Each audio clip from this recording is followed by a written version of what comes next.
This is number 2 from the review, 3m squared plus 20m minus 63 over 6m squared plus 78m plus 216. So the first thing we want to do is always try to factor. And before we start factoring it with parentheses in the t-chart, we want to try and pull out any common factors that we can. So the top, 3, 20, and negative 63, there's no number that goes into all three of those, so we have to leave that the same for now.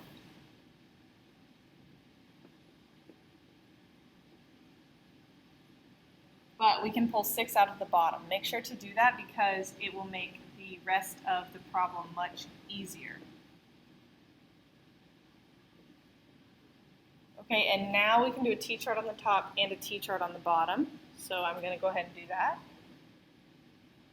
So for the top, we have negative 63 times 3, which is negative 189 and 20.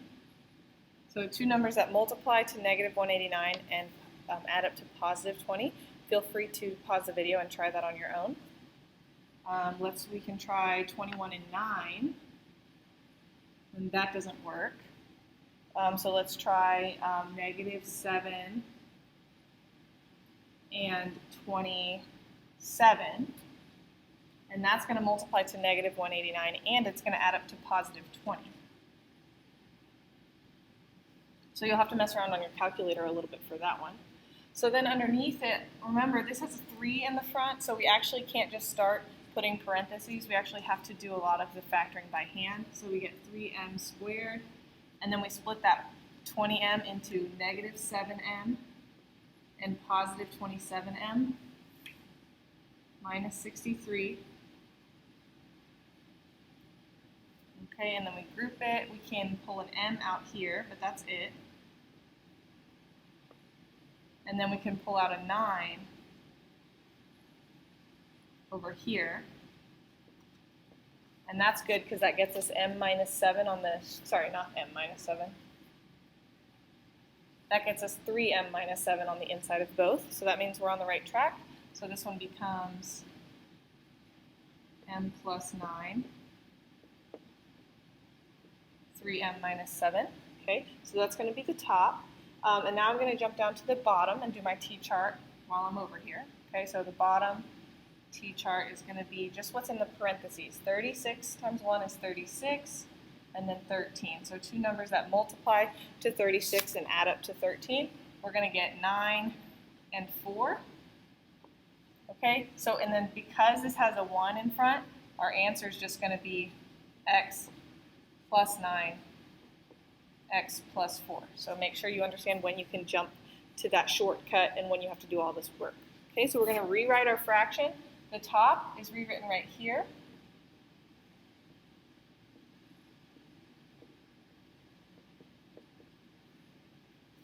And then the bottom, don't forget our 6. And then you can put what we factored. Oh, yeah, this is m. Sorry, not x, which means this is m. And then we can cancel stuff out, and we get m plus 9 cancels. And we get 3m minus 7 over 6m plus 4, and then leave it factored like that. Something to add to this answer really quick is we do need to specify where it doesn't work. So actually we need to write this answer with a little note that says m works unless m can't be negative 4 because that'll make the bottom 0. M cannot equal negative 4. Or if you remember, we actually had a negative 9. We had an m plus 9 on the bottom, and that can't be 0 either. So m can't equal negative 9. Or sorry, negative 9 or negative 4, because that would make the denominator 0.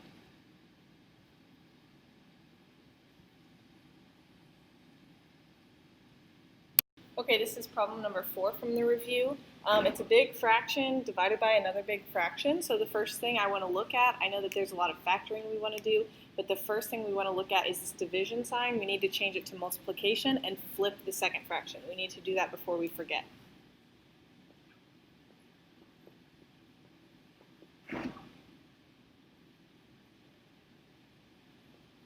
times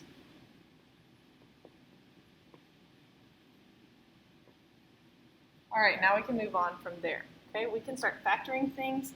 Make sure if there's anything to pull out, just a number or a variable, we should do that. So the one that I know we can just pull out is up here. I know that that one can simplify to 9. You can pull out the 9, and you can get n plus 5 on the inside right there. Okay, and then this one doesn't simplify, so we're going to leave it like that. Okay, and then we can work on this side now. We can do some T-charts here. There's no number you can pull out from the top, so you're going to have to do a big T-chart there, and there's nothing you can pull out here, so that's going to be a medium T-chart as well. So I'm going to go do those over here. The first one is 10 times 10, positive 100, and adds up to positive 29. Okay, so that actually works out because all the numbers are positive. We can pretty quickly get, you can pause it if you want to try it on your own. You get 25 times 4, which adds up to 29.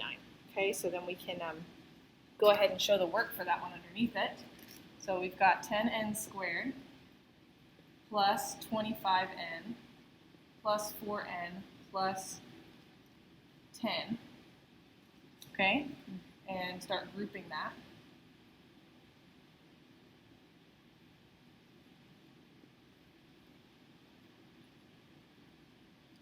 So we took out a 5n from this one, and then from this one all we can take out is a 2. But the insides look the same, so we're on the right track. So our answer here is going to be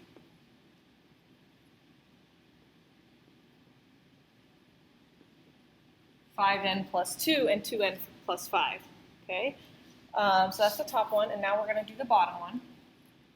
We're going to put these notes into a T-chart. So we've got negative 30 times 2 is negative 60, and it adds up to negative 7. You can pause the video if you need, but the answer here is going to be negative 12 and positive 5. So that's where it gets difficult with the negatives and the positives. And the negative needs to be bigger to make it negative 7. Okay? And then this one we do have to do that, break it down in the same way as above. So 2n squared minus 12n plus 5n minus 30. It doesn't matter which one you put first. You should get the same answer either way.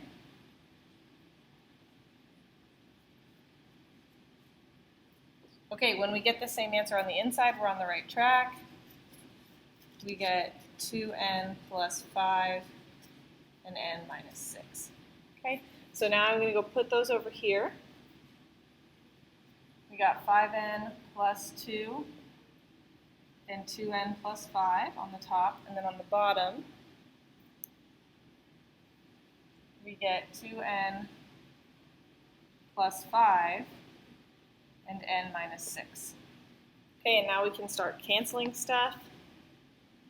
So this 2n plus 5 cancels with that 2n plus 5 on top and bottom, and then actually this 5n plus 2 cancels with that one.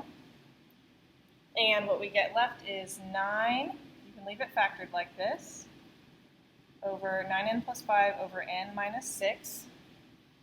And we need to specify where we can have n. So n works if n is not equal to, let's think about some numbers on the bottom that would make the denominator 0. So I'm going to go look at this one before I crossed anything out. The first thing is right here, n cannot be negative 5 over 2. That would make this 0. That would be bad. N cannot be 6 because that would make this 0 on the denominator. Okay, if this was 0, it would be negative 2 over 5, negative 2/5, and that would make this 0, so that would be bad. And then there's another thing you got to think about. This n plus 5 was at one point on the bottom. This was flipped the other way before we switched it. So actually you have to think about this number as well. This number was in the denominator at one point. So actually n can't be negative 5 either, because that would make this 0, and when that was on the bottom, that would be bad. Okay? So that's the answer there. This is number 6 of the review. We're adding two fractions together. In order to add or subtract two fractions, we need to make their denominators look the same. So we need to get a common denominator. And the easiest way to do that, if the two denominators don't look alike at all, is just to multiply them together. But leave it factored like that because it's easier to work with. So we multiply this side times a minus 1 to get that common denominator, and we multiply this side times a plus 2 to get that common denominator. Okay, so I'm going to distribute that 2. So I'm going to get 2a minus 2 over a minus 1, a plus 2, plus, and then we're going to distribute this, 8a squared plus 16a over a minus 1, a plus 2. Now, the only thing you need to be careful of is there's going to be some problems on your review with a minus sign here instead of a plus, and you just need to remember to distribute that minus sign to both parts or whatever parts of that fraction, okay? So we can simplify the top. It all becomes one big fraction over a minus 1, a plus 2, 8a squared plus 18a minus 2. And you can leave the top like that as long as the bottom is factored. Just a reminder for your test, you need to read directions because this one specifically asks you to solve by completing the square. So on your test and future homeworks and stuff, you need to solve it in the way that it asks so that you can get the full points. So there's other ways to solve this one, but it asks for completing the square, so that's what we're going to do. Normally you want to get everything on this side and equals 0 over here.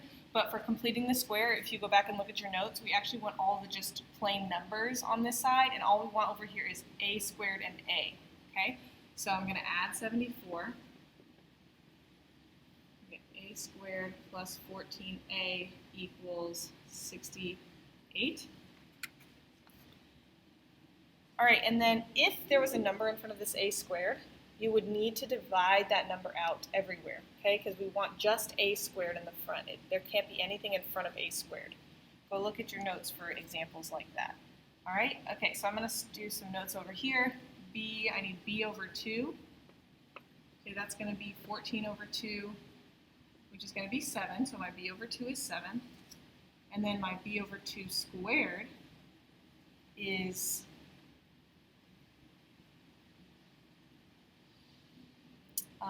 14 over 2, which is 7 squared, which is 49. Okay, so I just need to remember those things. So I need to add 49 to both sides. Okay, I need to add my b over 2 squared to both sides. So a squared plus 14a plus 49 equals 68 plus 49.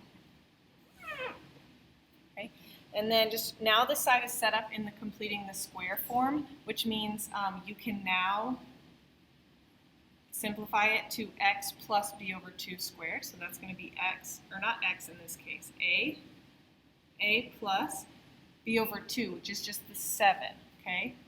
7 squared. So if you multiply that back out, you would get this answer here. Okay, and then we get 117 on this side.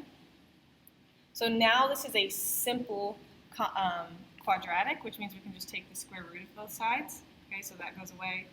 A plus 7 equals square positive or negative square root of 117.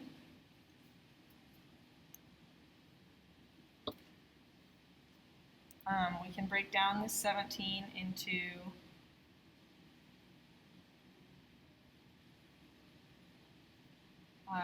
27 and 3, 9 and 3, and then 3 and 3.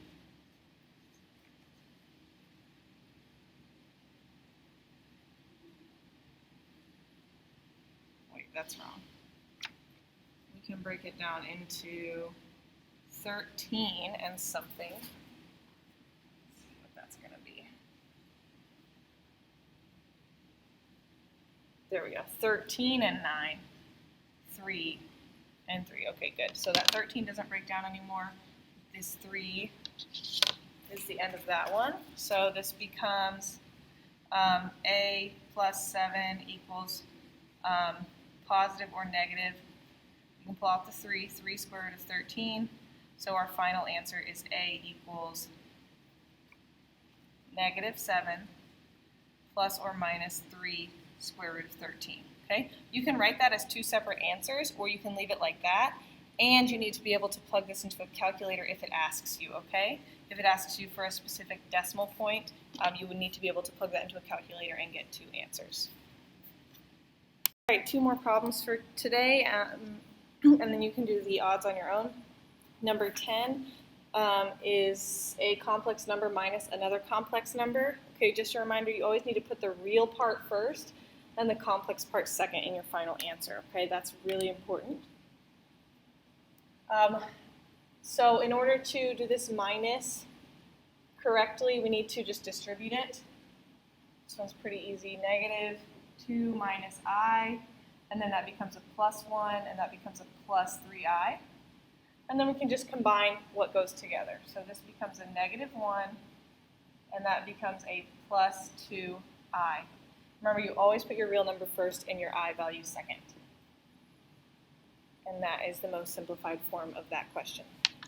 This one over here, it wants you to simplify it, which means it wants you to take the I value out of the denominator. Okay, it wants to make the denominator a real number. The easiest way to make a real number out of a complex number is to multiply it by its conjugate. So we just took notes on that. So I'm going to multiply this by 7 minus 8I, and I have to do it on the top and bottom.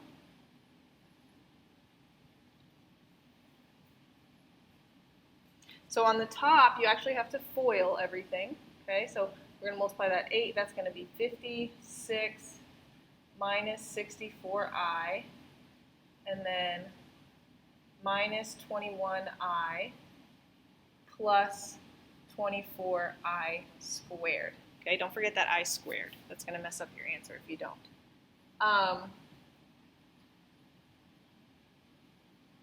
And then the bottom multiplies out to 7 squared, which is 49. So that also needs to be FOILed. 49. This is minus 56I plus 56I. So see, when you multiply times its conjugate, the I cancels out. So that's what the point of that is. Okay, and then we still have our minus 64I squared. Okay, so the bottom is going to simplify, and the top is going to simplify a little bit. Okay, so the top, let's rewrite the top a little bit. 56, and then minus 64I minus 21I is minus 85I. And then plus 24I squared. Remember, this I squared is a -1, so that's actually going to be minus 24. Okay, and then on the bottom, and we'll simplify that even more in a second. And then the bottom is going to be 49.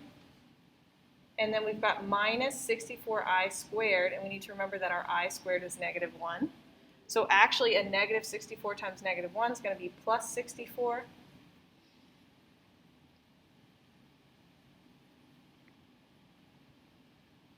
So remember, we need to put our real number first. So 56 minus 24 is going to be 32. And then we still have minus 85I on the top. And then the bottom is going to be 113. Now, you can leave it like this, but it's nice to put it into two separate forms. So we can put it as 32 over 113, so that's our real number.